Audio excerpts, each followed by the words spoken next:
Now, just over 6 hours, give or take, since former President Donald Trump was shot and injured in an assassination attempt during his campaign rally in Pennsylvania. The Secret Service says the president is safe and that the shooter is dead. Afterwards, we've seen former President Trump already posting on his online platform that he was hit with a bullet that pierced the upper part of his right ear. He said he felt it ripping through his skin. Moments ago, in that news conference we carried live here on NBC News, we heard from law enforcement officials on the status of the investigation. Watch. This evening we had what we're calling an assassination attempt against our former president, Donald Trump. It's still an active crime scene. As I mentioned, we have a number of agents on scene. We also are working closely with other federal agencies, our state partners, and our local police partners as well. Still so many questions tonight, but I want to play out for a minute the video of what we heard and saw in the seconds after former President Trump started speaking at his rally as the shooting happened. Watch this. A little bit old, that chart. That chart's a couple of months old, and if you want to really see something that said, take a look at what happened.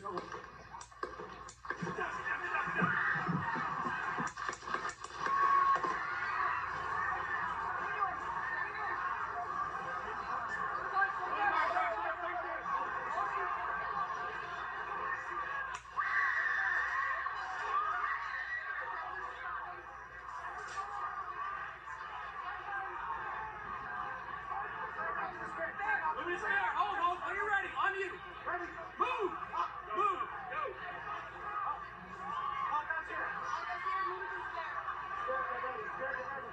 You ready?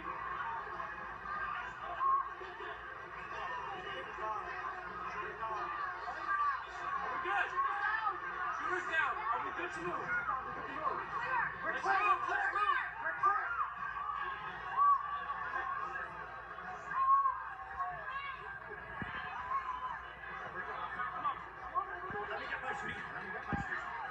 I got you, sir. Let me get my shoes, sir. Hold on your head, boy. So we're going to move to the left. Let me get my shoes.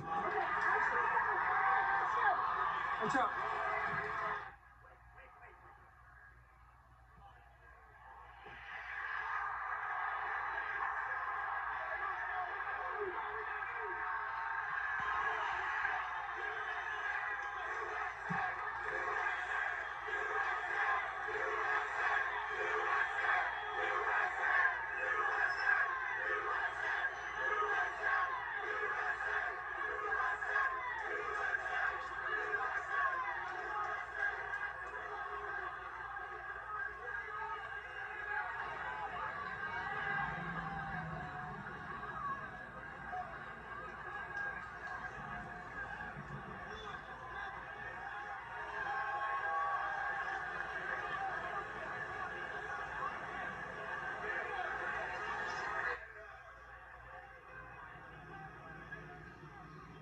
You saw that fist pump there just before the former president was escorted very quickly into that motorcade, rushed away from that scene and to a local medical facility, we understand, for treatment. Here is what we know right now. This alleged gunman fired a weapon from a roof outside the perimeter of the rally. So if you look at this, you can see this person was outside that Secret Service security area.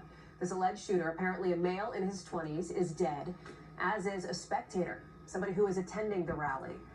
That person killed, as were two others. We understand that President Biden has spoken with Mr. Trump. We should note that President Biden, even during that very late night news conference, returned back to the White House from where he'd been staying in Delaware. You saw him getting off of Air Force One earlier this evening. President Biden addressing the nation and condemning the violence. I want to go to Dasha Burns, who was reporting from the rally when this happened. She is there still in Butler, just outside the site, Dasha, as things have moved obviously extremely quickly tonight. Extremely quickly, Hallie, and we are still waiting to confirm exactly the whereabouts of the former president. I do have a little bit of new reporting, though, from myself and our colleague, Lynn Piassonier. A campaign source pointed us to a GoFundMe page that was authorized by former President Trump, organized by Meredith O'Rourke, the campaign's finance director. The description on the page says that President Donald Trump has authorized this account as a place for donations to the supporters and families wounded or killed in today's brutal and horrific assassination assassination attempts. All donations will be directed to these proud Americans as they grieve and recover. May God bless and unite our nation. So that FundMe page authorized by the former president. Of course, we do know that one person at the rally was killed. Earlier today, Hallie, as I was in this parking lot talking to witnesses, exchanging our own stories, I met a gentleman who was right next to that man who was killed at the rally. He told me about that experience. Take a listen to this interview we did earlier. That is where I ran into a man named Joseph, and I want to introduce him to you now. And as we just learned, Joseph, you weren't listening to the program here, but Lester Holt, NBC News, just reporting that one of the attendees has deceased, has died from injuries as a result of the shooting. Joseph, you told me off camera that you may have witnessed this, and I'm so sorry to be talking to you in this tragic moment, but can you describe what it is that you saw? I was attending the rally. I was in the set of bleachers, the very far left of the podium where President Trump was speaking. I was there with friends. I heard several gunshots. The man beside me suffered a gunshot wound to the head, was instantly killed. Fell to the bottom of the bleachers. Another woman looked like she got hit in the forearm or hand. And then at that point in time,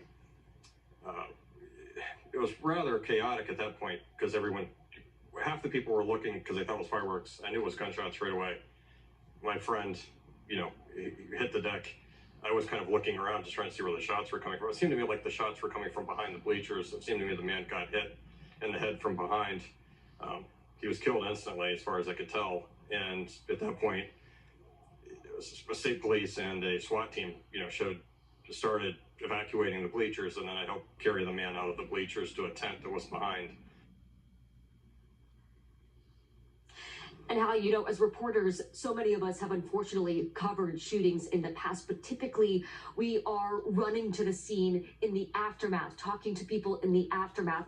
Rarely, certainly never for me, are we present in that moment. And I'll tell you, our team was there. We heard those popping sounds that we initially, like so many others we talked to today, thought might have been fireworks. We took cover. We experienced with that crowd going from, this is a typical rally, the former president is just starting to speak, we're preparing to see what kind of news he might make, to suddenly having to take cover, confusion, chaos, not quite understanding what's going on, to then hearing the cheers from the crowd as the former president, in that now iconic image, raised his fist up into the air. We got back up in front of a camera, started to report, and then everyone was evacuated by security at the rally and looked to one another to try to come to terms with and reckon with what just transpired, as now we are getting more of the details of what exactly we witnessed, Hallie.